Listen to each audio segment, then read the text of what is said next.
Assalamualaikum warahmatullahi wabarakatuh. Pada episode kali ini kita akan membahas surat Al-Isra, yaitu dalam arti bahasa Indonesia adalah perjalanan malam. Nah, surat ini diklaim oleh umat Islam bahwa perjalanan Muhammad sang Nabi Arab itu dari Mekah ke Masjidil Aqsa atau Masjid Kubah Batu di Yerusalem ya, dalam satu malam itu dibawa naik buraq, lalu dari Dome of the Rock dibawa lagi naik ke Sidratul Muntaha yaitu surga. Oke. Nah, surat ini peristiwa ini apakah benar terjadi? Benarkah perjalanan malam Isra itu ditujukan untuk sang Nabi Arab atau Nabi yang lain? Ya. Mari kita kaji lebih dalam. Kita lihat pertama di dalam surat Asy-Syu'ara, surat yang ke-26 ayat 52. Jadi kalau kita membaca surat Asy-Syu'ara atau Asy-Syu'ara itu tidak ada masalah. Itu hanya berbeda dialek saja. Cuma di dalam bahasa Arab Saudi, Yaman itu ra itu tidak ada ro. Ya, hurufnya itu ro. Jadi ini boleh kita baca Asy-Syu'ara atau Asy-Syu'ara. Oke. Dalam ayatnya yang ke-52 berkata wa auhayna illa Musa an asri bi ibadi innakum mutabaun. Dan kami wahyukan kepada Musa, pergilah pada malam hari dengan membawa hamba-hambaku, sebab kamu pasti akan dikejar. Lalu dalam surat At-Toha, ya, surat ke-20 ayat 77, walaqad auhayna illa Musa, diulang lagi, an asri bi ibadi fadrib lahum tariqan fi bahri ya basal la taqfu daroka wala taksya. Dan sungguh telah kami wahyukan kepada Musa, pergilah bersama hamba-hambaku dalam kurung Bani Israel pada malam hari dan pukullah untuk mereka jalan yang kering di laut itu. Tidak perlu takut akan tersusul dan tidak perlu khawatir. Dalam surat Ad-Dukhan, surat yang ke-44, ayatnya yang ke-23 berbunyi fa asri bi ibadi lailan innakum mutabaun. Karena itu berjalanlah dengan hamba-hambaku pada malam hari. Ya, sesungguhnya kamu akan dikejar. Jadi kata pada malam hari, perjalanan malam ini diulang-ulang di dalam Al-Quran di surat yang berbeda ya. Nah, menjadi penting untuk kita ketahui bersama bahwa surat Al-Isra, surat yang ke-17 dulunya bernama surat Bani Israel atau The Children of Israel, bukan surat Al-Isra seperti yang kita kenal sekarang. Untuk mengetahui lebih lanjut siapa nabi yang dimaksud Quran di dalam melakukan perjalanan malam, mari kita lihat di surat Al-Isra 17, surat ke-17 ayat 1 ya. Subhanalladzi asra bi ibadillah ilam minal masjidil haram ilal masjidil aqsa ladzi barakna haulahu linnu riyahu min ayatina innahu huwas samiul basir. Maha suci yang telah memperjalankan hambanya, dalam kurung ada Muhammad ini, kata Muhammad tidak ada di situ ya, langsung pada malam hari dari Masjidil Haram ke Masjidil Aqsa yang telah kami berkahi sekelilingnya agar kami perlihatkan kepadanya sebagian tanda-tanda kami, sesungguhnya dia maha mendengar maha melihat.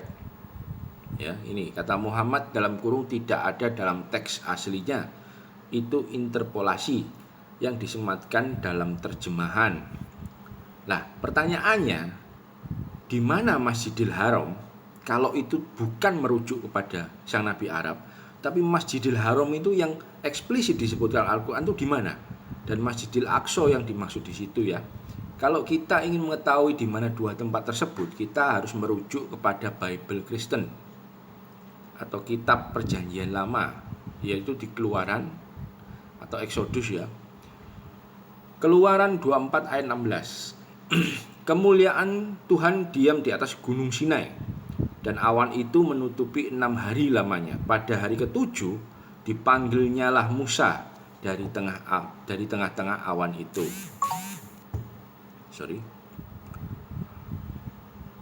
Lalu ia berfirman, janganlah datang dekat-dekat, tanggalkan kasutmu dari kakimu, sebab tempat di mana engkau berdiri adalah tanah yang kudus. Keluaran 3 ayat 5. Haram atau haram dalam bahasa Arab adalah terlarang, sedangkan masjid adalah tempat bersujud. Lalu apakah arti Masjidil Haram adalah tempat bersujud yang terlarang? Bukan seperti itu, tapi maksudnya adalah suci atau tempat suci. Di dalam kitab Keluaran, Tuhan menyuruh Musa untuk melepas kasut, yang artinya bahwa tempat tersebut suci, tidak boleh ada kenajisan di sana. Lalu mari kita lihat dalam Quran apakah menceritakan hal yang sama. Dalam surat At-Toha, suratnya yang ke-20 ayat 11 ya.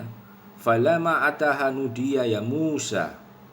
Maka ketika dia Musa mendatangi ke tempat itu, dia dipanggil, wahai Musa, inni anna rabbuka, sungguh akulah adalah Tuhanmu. Fahlana alaik innaka biwadil mukdasi tua. Ya. Karena sesungguhnya engkau berada di lembah yang suci. Tua itu tidak tahu di mana ya. Para ahli juga bingung menjelaskan ini. Cuma di Quran ada kata-kata tua. Tua itu kita singkirkan dulu. Ya. Nah, kalau kita lihat surat Toha tersebut, maka hal yang sama menyebut tempat yang dikunjungi Musa di Gunung Sinai adalah suci atau haram. Untuk melihat lebih lanjut, ya, kita lihat ayat Keluaran 19:12. Sebab itu haruslah engkau memasang batas bagi bangsa itu berkeliling sambil berkata, jagalah baik-baik, jangan kamu mendaki gunung itu atau kena kepada kakinya, sebab siapapun yang kena pada gunung itu pastilah ia dihukum mati. Ayat selanjutnya 13, tangan seorang pun tidak boleh merabanya, sebab pastilah ia dilempari dengan batu atau dipanai sampai mati, baik binatang baik manusia, ia tidak akan dibiarkan hidup. Hanya apabila sangkakala berbunyi panjang, barulah mereka boleh mendaki gunung itu. Kata gunung muncul 3 kali dalam ayat tersebut. Artinya tempat suci atau haram itu ada di gunung atau di dataran tinggi. Ya, kalau kita lihat dalam surat Al-Mu'minun, suratnya yang ke-23 ayat 50, wa ja'alna Maryama wa ummahu ayata wa aywanahuma illa rabwatin sati korowi wa ma'in. Dan telah kami jadikan Isa itu tidak ada ya, putra Maryam bersama ibunya sebagai suatu bukti yang nyata, dan kami melindungi mereka di sebuah dataran tinggi ya, dengan mata air yang mengalir. Kata dataran tinggi yang dimaksud sebuah tempat seperti gunung yang disebut haram atau suci. Jadi Masjidil Haram itu yang dimaksud dalam surat Al-Isra ya, itu pastilah gunung, bukan Masjidil Haram yang ada di Arab sekarang. Ya, jadi ingat ini kesimpulan dari di mana Masjidil Haram itu. Ya, kalau itu Masjidil Haram itu di gunung, lalu Masjidil Aqsa itu di mana? Nah, untuk kembali ke situ mengidentifikasi Masjidil Aqsa, itu kita harus membaca Babylonian Talmud, yaitu di Menshot ya, 29b ayat 3 sampai 5.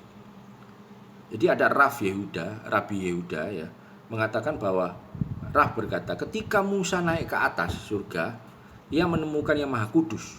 Diberkatilah dia duduk dan mengikat mahkota di atas huruf Torah. Musa berkata di hadapan Tuhan, Tuhan semesta alam, apa yang mencegah engkau dari memberikan Taurat tanpa tambahan ini? Tuhan berkata kepadanya, ada seorang pria yang ditakdirkan untuk dilahirkan setelah beberapa generasi, dan Akiva ben Yosef adalah namanya. Dia ditakdirkan untuk berasal dari masing-masing duri yang ada pada mahkota-mahkota ini membentuk gundukan untuk halakot.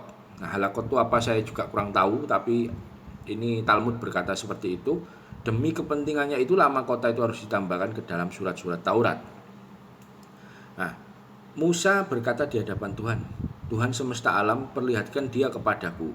Tuhan berkata kepadanya, kembali di belakangmu. Musa pergi dan duduk di ujung ke-8 baris ruang belajar Rabbi Akiva dan tidak mengerti apa yang mereka perbuat.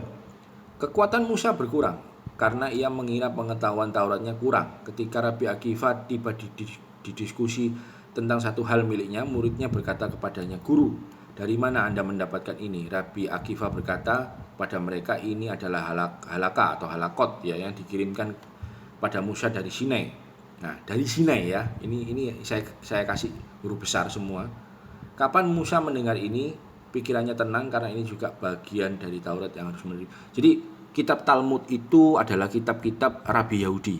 Jadi jangan heran kalau Rabi Yahudi itu diposisikan lebih tinggi daripada Musa, daripada nabi-nabi yang lain. Jadi ini adalah cerita mitos sebetulnya, cuman bisa untuk surat ini kita jadikan rujukan. Kenapa? Kita mau mencari di mana sebenarnya Masjidil Aqsa.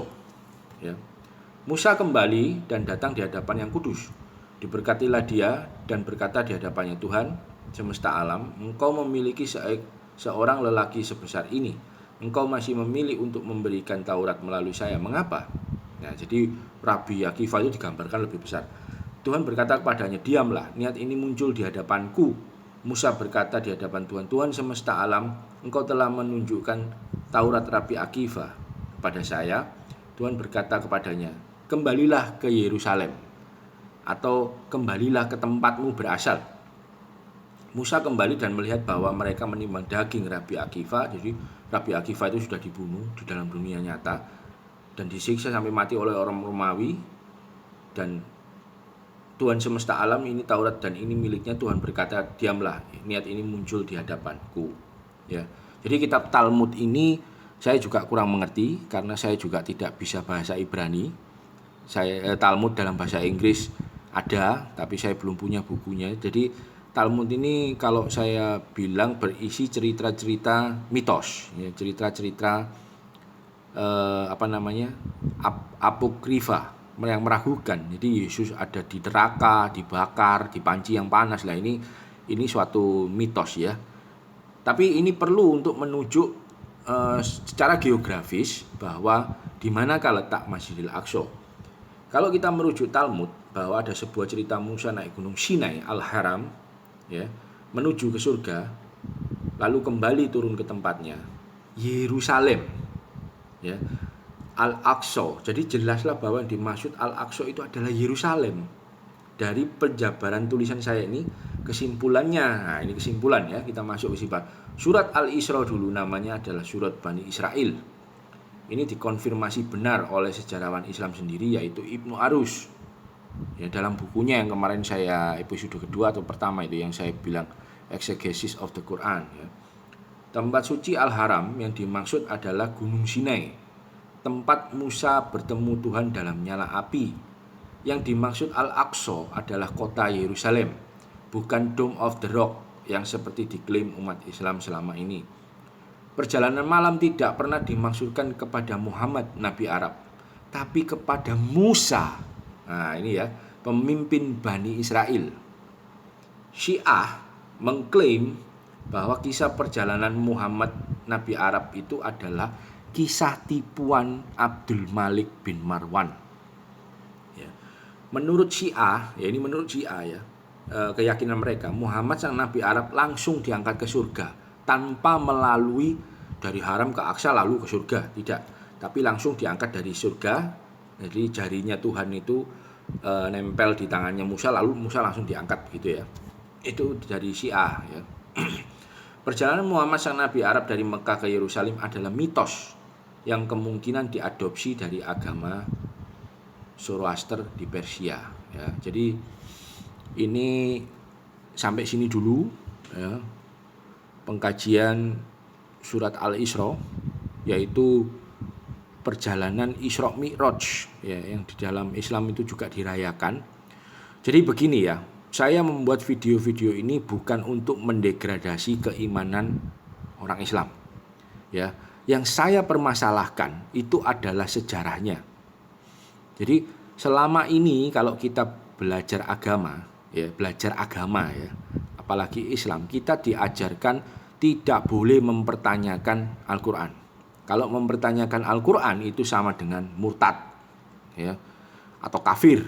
Nah, ini kan suatu doktrin yang sangat luar biasa bodohnya kalau menurut saya. Ya, jadi saya tidak bermaksud apa-apa ya. Justru Al-Quran itu sebetulnya bukan kitab sejarah. Nah, jadi concern Al-Quran itu murni untuk keimanan, bukan untuk sejarah. Oleh karena itu kalau kita mencari fakta sejarah dari dalam Al-Quran, ya itu salah alamat. Ya, makanya seperti ini yang saya buat surat Al-Isra ya kemarin, betulkah Muhammad itu untuk Nabi Arab ataukah Yesus ya. Itu termasuk dalam sejarah. Nah, jadi surat Al-Isra, Isra Mi'raj ini memang bukan untuk Nabi Arab, tidak fit. Tapi memang untuk Musa. Karena kalau kita lihat dari sejarahnya, surat Al-Isra itu dulu namanya surat Bani Israel. Ya, ini menceritakan perjalanan Musa, pembebasan Israel dari Mesir ke tanah Kanaan. Ya. Jadi video-video yang saya buat itu sekali lagi bukan untuk mendegradasi keimanan orang Islam. Ya. Tapi yang saya permasalahkan adalah sejarahnya. Saya belajar tentang Islam. Saya bukan belajar Islam, tapi saya belajar tentang Islam. Ya. Oke, demikian sampai di sini dulu. Nanti episode selanjutnya kita akan bahas adakah ayat-ayat porno di dalam Al-Qur'an, ya. Untuk sementara sampai di sini dulu. Terima kasih. Assalamualaikum warahmatullahi wabarakatuh.